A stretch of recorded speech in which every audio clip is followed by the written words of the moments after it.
Bells পলসি বা মুখ বেঁকে যাওয়া আমরা প্রায়শই লক্ষ্য করি হঠাৎ করে ঘুম থেকে ওঠার পরে অথবা অতিরিক্ত ঠান্ডার কারণে অনেক সময় দেখা যায় মুখ বেঁকে যায়। কোনো কিছু যদি সে খেতে যায় দেখা যায় যেই সাইডে তার প্যারালাইসিস সেই সাইডে খাবারগুলি আটকে থাকে। এমনটি যখন হয় তখন আর কোনো বিলম্ব নয়, কারণ মনে রাখতে হবে বেলস পলসি বা মুখ বেঁকে যাওয়া কোনো এক সাইড, এটার জন্য পিওর যে চিকিৎসা সেটা হচ্ছে ফিজিওথেরাপি। বিসমিল্লাহির রহমানির রহিম। দর্শক, আজকে অত্যন্ত গুরুত্বপূর্ণ একটি টপিক নিয়ে আপনাদের সঙ্গে উপস্থিত হয়েছি, সেটা হচ্ছে বেলস পলসি বা মুখ বেঁকে যাওয়া। আমরা প্রায়শই লক্ষ্য করি হঠাৎ করে ঘুম থেকে ওঠার পরে অথবা অতিরিক্ত ঠান্ডার কারণে অনেক সময় দেখা যায় মুখ বেঁকে যায়।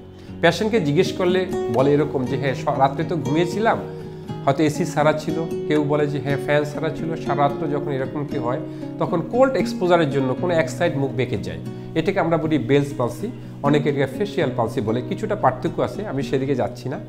বেলস পলসি হলে যে সিমটমগুলি হয় সেটা হচ্ছে যে পেশেন্টে দেখা যায় যেই সাইডটা হবে সেই সাইডের চোখটা আসলে সে বন্ধ করতে পারবে না, চোখটা বুজে থাকে, এবং পেশেন্টের ড্রপিং অফ দ্য মাউথ হয়, এক সাইডটা মুখটা মাউথ বেঁকে যায়, এবং যদি পানি সে মুখে নেয় অনেক সময় পানিটা মুখ থেকে পড়ে যায়, এবং কোনো কিছু যদি সে খেতে যায় দেখা যায় যেই সাইডে তার প্যারালাইসিস সেই সাইডে খাবারগুলি আটকে থাকে।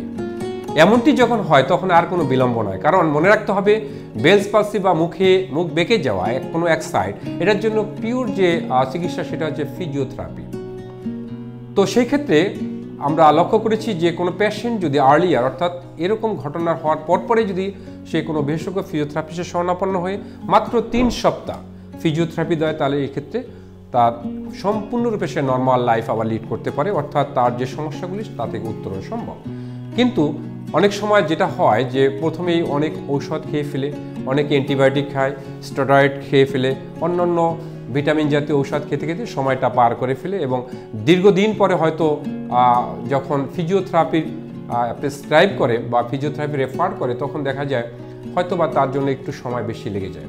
মনে রাখতে হবে বেলস পলসির ক্ষেত্রে পরীক্ষিত বা গবেষণালব্ধ ফলাফলে দেখা গেছে যে প্রায় 70% পেশেন্ট যদি আর্লিয়ার ফিজিওথেরাপি বা রিহ্যাবিলিটেশন হয় সেক্ষেত্রে এ থেকে সম্পূর্ণরূপে সুস্থ হয়ে যায়, আর 30% তাদের ক্ষেত্রে যদি বেশি বিলম্ব হয় তাহলে সেক্ষেত্রে ফিজিওথেরাপি একমাত্র ট্রিটমেন্ট, তাদের ক্ষেত্রে কিছুটা সময় বেশি লাগতে পারে। এই জন্য দরকার অবশ্যই একটা রিহ্যাবিলিটেশন হসপিটাল, যেমনটি রয়েছে আমাদের এসপি হসপিটাল, যেটা কমপ্লিটলি একটা রিহ্যাবিলিটেশন হসপিটাল।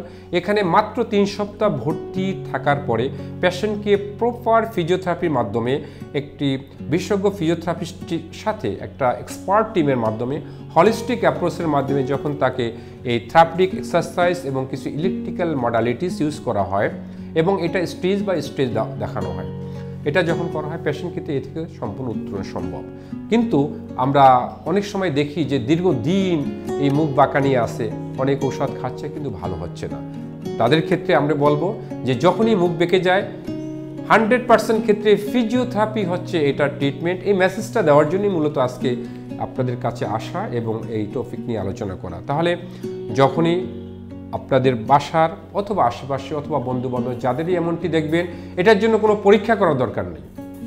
যদি তার স্ট্রোক করে না থাকে, পিওরলি যদি তার মুখ বেঁকে যায়, কারণ স্ট্রোক করার কারণে কিন্তু মুখ বেঁকে যায়, যদি এমনটি না হয় স্ট্রোক করে নাই শুধু মুখ বেঁকে গেছে, তার হাত পা সব ঠিক আছে, অর্থাৎ স্ট্রোক করার পরে এক সাইড কিন্তু তার প্যারালাইসিস হয়, কিন্তু যদি বেলস পলসি হয় বা মুখ বেঁকে যায় সেক্ষেত্রে কিন্তু তার এক সাইড শুধু মুখ বেঁকবে, হাত এবং পায়ের অবস্থা ভালো থাকবে। যদি শুধু এমনটি হয় সেক্ষেত্রে ফিজিওথেরাপি হচ্ছে একমাত্র রেমেডি বা একমাত্র চিকিৎসা।